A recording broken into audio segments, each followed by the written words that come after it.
Hi guys, welcome back to CJ's Keto Kitchen.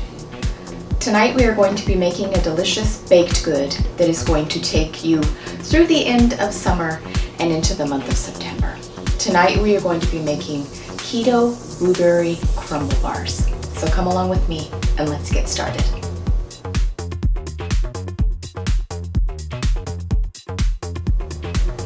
So the blueberry season is on the peak end, and blueberries are plentiful in my grocery store right now at a very reasonable price. So I thought I would make a blueberry recipe.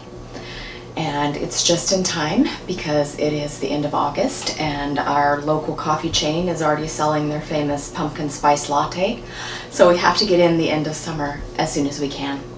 So cobblers, crumbles, and all of those kinds of creations have been around for quite a long time. The American colonists brought them over from Great Britain, and they used to be served all times of day for breakfast. It wasn't until the late 19th century that things like crumbles and cobblers came to be known as a dessert. And it's a very easy dish, it's very homey, and like I said, it's going to finish using up your berries for the end of summer. And you would not have to use just blueberries in this, you could use any type of berry that you like. So come along with me and let's get started. So you want to preheat your oven to 350 degrees, and you need about an 8-quart saucepan. And I have a cup of fresh blueberries in here. You could use frozen, but frozen will take a little longer to cook if you're going to use frozen, and it will also provide a little more liquid, so you'll have to compensate for that. The reason I'm doing fresh blueberries right now is because it is the end of August, and fresh blueberries are at the tail end of their season, and they are inexpensive right now, so that is what I am using. So to our blueberries, I'm going to add 2 tablespoons of water.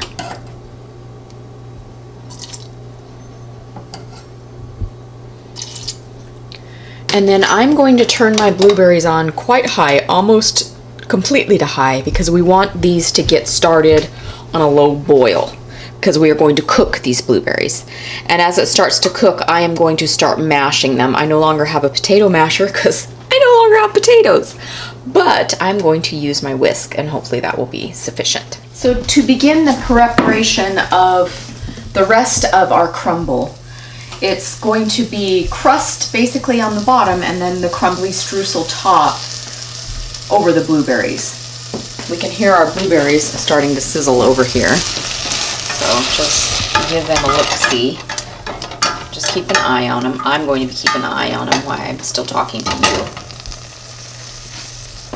So I'm going to be using a 7 by 11 baking dish. You could use a 9 by 9, you could use a 9 by 12, but your crumble bars will be a little thinner that way. But I have taken my dish and I have put a piece of parchment paper in it to fit and hang over. I buy my parchment paper at the dollar store. It can be kind of expensive if you buy it elsewhere, but I buy mine at the dollar store. And I have lightly sprayed it. The idea behind this is when our crumble bars are cooled, I will be able to lift the parchment paper out, set it down flat, and cut our bars. And that is why I'm doing this parchment paper step. So I'm going to go back over to my blueberries because you can see they have started to boil. So I'm going to turn down the heat a little bit. And they're just going to slowly simmer away for about 10 minutes until they're quite soft. And then I'll be able to mush them up a little bit. And then we're going to add a little bit of sweetener and a little bit of thickener. So looking at our blueberries again, everything is looking good. They are starting to break down a little bit, and I am facilitating that with my wire whisk.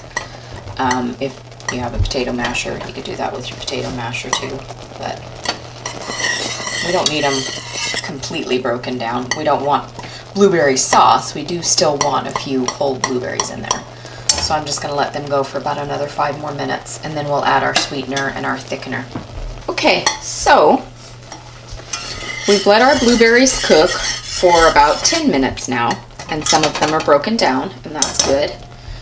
We are going to turn off the heat. So I'm going to use about a 1/4 cup or thereabouts of allulose. I'm using allulose in this simply because I have it. You could use erythritol, you could use monk fruit, whatever you would like. I'm putting about 2 tablespoons, and I'm just going to whisk that in.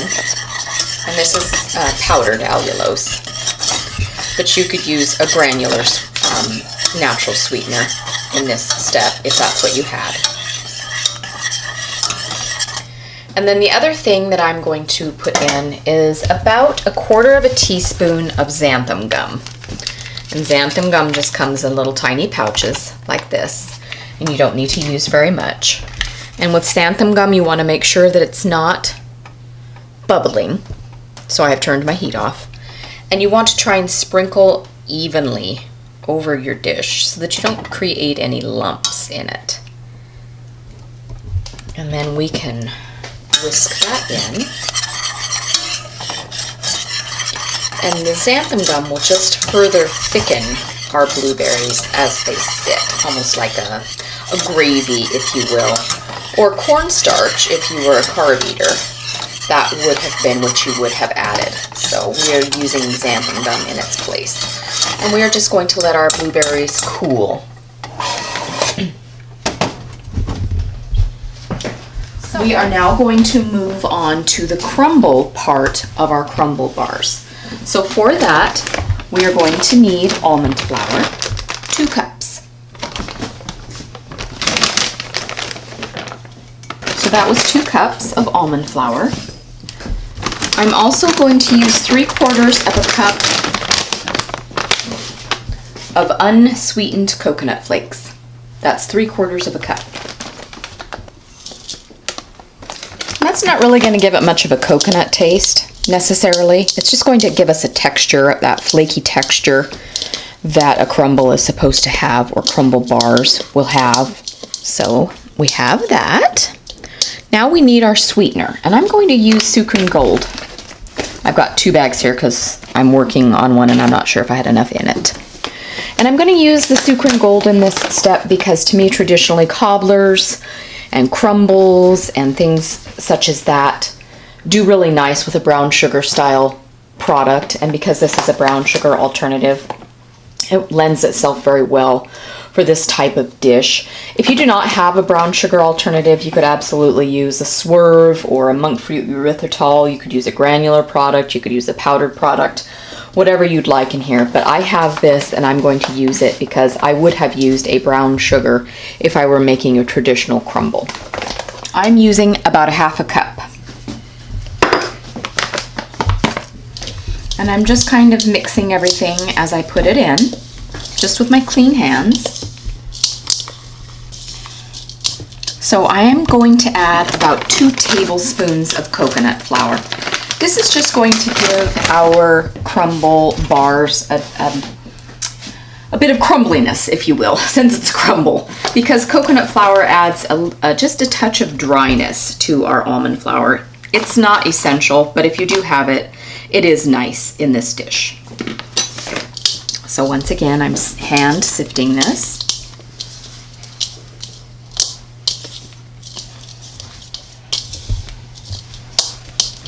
Okay, so I have all of our dry ingredients. Now I'm going to add our butter, and that is going to make our shortbread crumble consistency that we're looking for. So I need 6 tablespoons, which is 1 stick of butter, and it's melted. And before I get too far mixing that, I am going to add a little bit of extract. I'm using butter extract here. You could use almond extract, you could use vanilla extract, just a little something to flavor our crumble.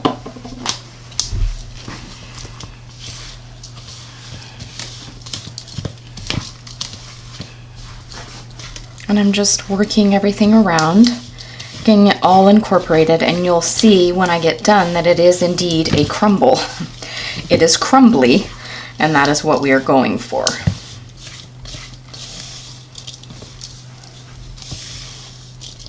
Okay, it's all incorporated. So I'm going to take half of our crumble mixture and I'm going to set it in the bottom of my greased parchment paper. So we just want about half. Just eyeball it. And we're just going to take our time and slowly spread that around.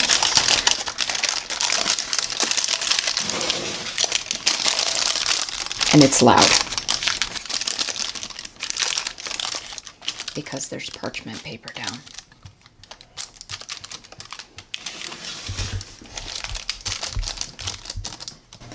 We just want to press it in and make our bottom crust.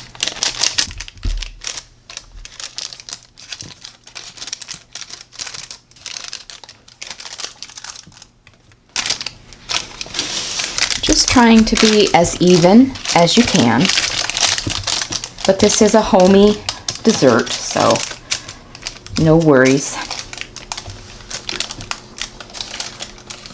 I covered that little hole. All right, so I've pressed it in the bottom. Now we are going to put this into the oven that we already preheated, and we're going to cook it for about 10 to 12 minutes just to get our base settled down and get kind of the butter to solidify and make our bottom crust. So in the oven we go. Once again, that's 350, and we are going to cook it for about 10 to 12 minutes.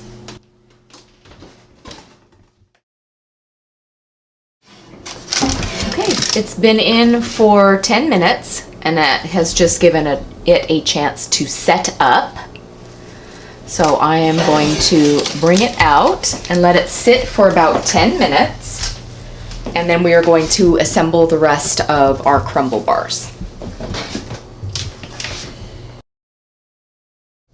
Okay, so it's time to finish assembling our dish and get it put into the oven for its final bake. So we are going to take our cooled blueberries, and you can see that they've gotten quite thick, which is what we wanted. So I'm just going to get them all out, and I'm just going to put them right in the center of my dish for us to spread around. And I'm just using a spatula to get all my blueberry out. So I'm just going to take my spatula and I'm going to spread this as evenly as I can. Our crust has cooled for about 10 minutes, so it's still a little warm, but not super warm. And I'm just trying to get all of our blueberries spread all around our bar so that every piece will have blueberry. And I think I'll get my hot pad here to help me turn. Just to make sure that I get every bit with blueberry to the best of my ability, right to the edge. Okay, so we have our blueberry layer spread out, and now I'm going to take our remaining crumble mixture and I'm just going to start dropping it on our crumble here, and I'll just show you. I'm just going to start dropping it kind of evenly. And we're going to come back and press this down in a minute, but right now I'm just trying to get it all spread out as evenly as I can. This parchment paper is going to be my friend eventually, but during preparation it's not the greatest. You can really smell the butter extract in here. This would also be very good with almond extract. Blueberries and almonds go very well together. You could also put some nuts in this if you wanted, some slivered almonds or some pecans or something like that if you wanted. Okay, so the rest of our crumble mixture is on. And then we want to kind of press it in because we want it to really adhere to our bars when it cooks. We don't want it to just all crumble, no pun intended, off the top. So we do kind of want that to get in with our filling a bit so that when it bakes, it's really going to bake in there well and make a real true topping to our crumble bars. So just press it in. I'm Going all the way to the edge. We can't forget about our edges. Okay, it looks good. Our blueberries are kind of peeking through, which is what we want. So we are going to put it back into our oven that is still at 350 degrees, and we are going to bake this for about 20 to 25 minutes. Okay, back in it goes. And once again, that's 20 to 25 minutes. Okay, I ended up cooking mine for 25 minutes. So this is what it looks like, and it's lightly browned on top. So I'm going to get it out, and I'm going to let it cool for probably about 20 minutes, and then I'm going to remove it from the pan and we'll slice it into bars and let CJ have a taste.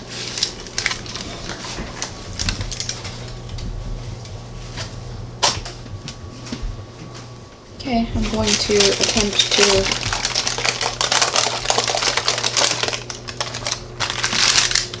I took my parchment paper that was folded into the pan, and I just took the handles. That's why we made it as large as we did, to fit it over the edges of the pan, because then you can just lift it and kind of hold it taut and put it down. So now, theoretically, we'll be able to cut this into bars easier. That's the idea. Anyway, we'll see. So I'm going to attempt to make 12 bars out of this. I'm going to just cut some median lines here.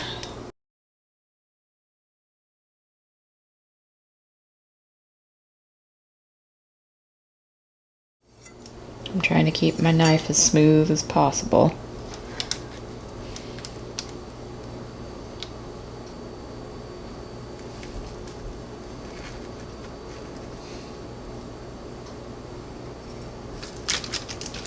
Okay, so I have the 4 vertical cuts, and then you can just turn your paper like that. And once again, I'm going to just do some hesitation cuts here just to see if that's where I want to go. Yes. Okay. Okay.